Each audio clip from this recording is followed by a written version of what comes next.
ये कब hair wash करें जिससे कि हमारा एक बार में ही प्रेगनेंसी हो जाए। फ्रेंड्स, हेयर वॉश ट्रिक बहुत ही काम करता है, बहुत सारी लेडीजों पे काम किया है। अगर आप भी प्रेगनेंसी के लिए ट्राई कर रहे हो तो इस ट्रिक को आप जरूर। तो सबसे पहले बात करते हैं फ्रेंड्स, हेयर वॉश ट्रिक जो है कब आपको काम करेगा। तो हेयर वॉश ट्रिक आपको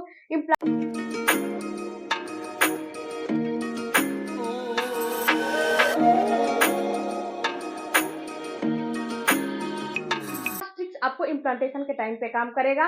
इम्प्लांटेशन में आपको हेयर वॉश नहीं करने चाहिए। अब इसको आप समझोगे कैसे। तो सबसे पहले पीरियड की बात करते हैं। सबसे पहले फ्रेंड्स, जब आपका पीरियड आता है तो पीरियड में आप हेयर वॉश कर लो, लेकिन 1 2 3 दिन में आपको हेयर वॉश नहीं करने चाहिए। इससे आपका हार्मोन डिस्टर्ब होता है, बिगड़ जाता है। तो आपको पीरियड के बाद हेयर वॉश करने हैं आपको चौथे दिन आपने हेयर वॉश कर लिया, उसके बाद आप कभी भी हेयर वॉश करो, कोई दिक्कत नहीं है, कोई परेशानी नहीं है।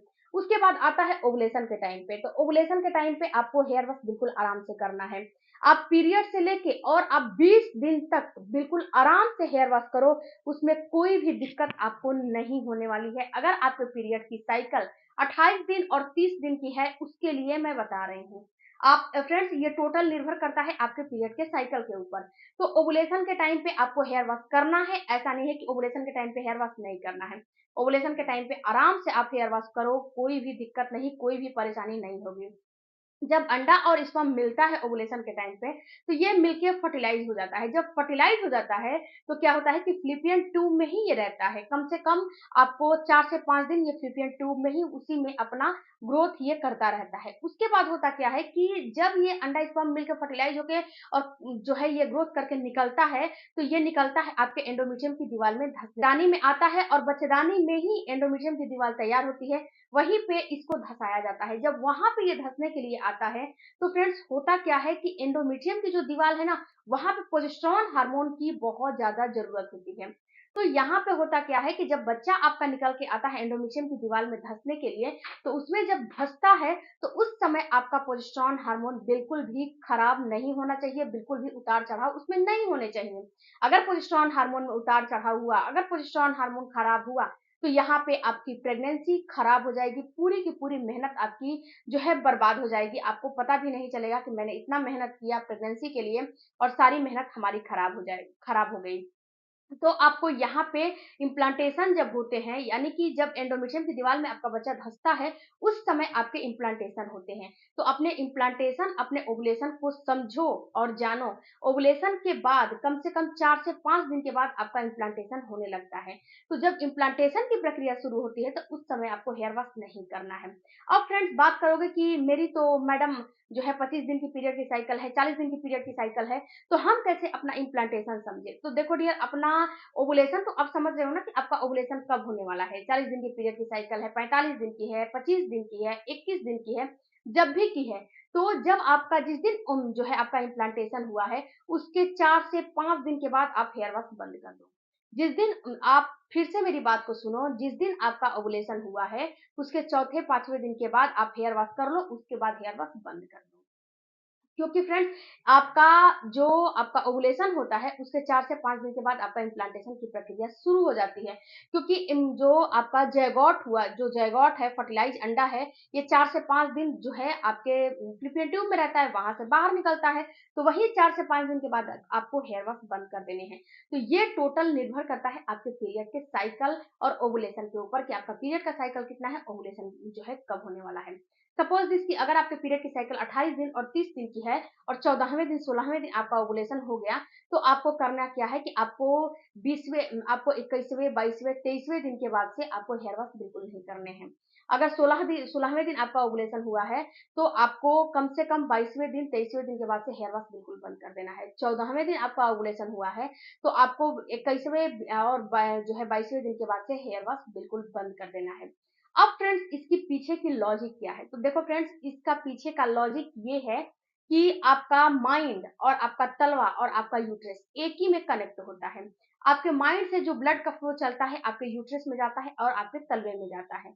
तो यहाँ पे होगा क्या कि जब आप अपने सर पे पानी डालते हो, जब आपका प्रोजेस्टेरोन हार्मोन पीक पे होता है और जब पानी डालते हो, तो इससे क्या होता है कि आपके यूट्रस में कॉन्ट्रैक्शन होने लगता है। और यूट्रस में कॉन्ट्रैक्शन होने लगता है, और दूसरी बात कि आपके सर से जो ब्लड आ रहे हैं, ये ब्लड ठंडा आते हैं। जब ब्लड ठंडा आएंगे तो यूट्रस में जाएगा तो ये कॉन्ट्रैक्शन पैदा करता है। जब ये कॉन्ट्रैक्शन पैदा करता है तो आपका पीरियड आ जाता है। देखो फ्रेंड्स, इस चीज को आप अपने ऊपर एक बार अप्लाई करके देखिएगा। जैसे कि आपका पीरियड के साइकिल, जैसे कि आपका पीरियड 10 तारीख को आने वाला है, ओके, और आप 6 तारीख या फिर 7 तारीख या फिर 8 तारीख के लगभग में आप हेयर वॉश करिएगा, आपका पीरियड जो है 24 घंटा के अंदर आ जाएगा। ये फ्रेंड्स इसकी लॉजिक है, इसीलिए ये चीज मना किया जाता है कि आपको नहीं करने हैं। तो आपको नहीं करने का मतलब कि नहीं करना है।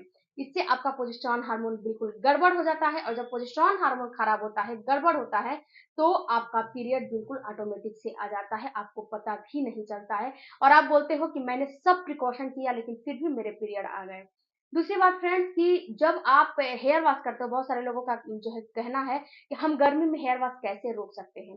तो देखो फ्रेंड्स, गर्मी में 1 हफ्ते के बाद आप हेयर वॉश करते हो ना, Sunday to Sunday hair wash करते हो, तो एक काम करो, Sunday to Sunday hair wash आप जो है करते होंगे, तो बिल्कुल जो इम्प्लांटेशन है, जिस दिन इम्प्लांटेशन हुआ है, एक दिन पहले हेयर वॉश कर लो, उसके बाद हेयर वॉश बंद कर दो। जब आपका 8 दिन 10 दिन हो गया, तो एक काम करो कि तो या फिर आप कॉटन का जो है गमछा आता है उसको ले लो, और पानी में डिप करके उसको निचोड़ लो, और अपने जो गमछा है ना उसमें ऐसे हाथ फंसा लो, अपने हेयर को ऐसे ऐसे करोगे ना, तो आपका हेयर क्लीन हो जाएगा। ऐसा नहीं है कि हेयर गंदा का गंदा रहेगा।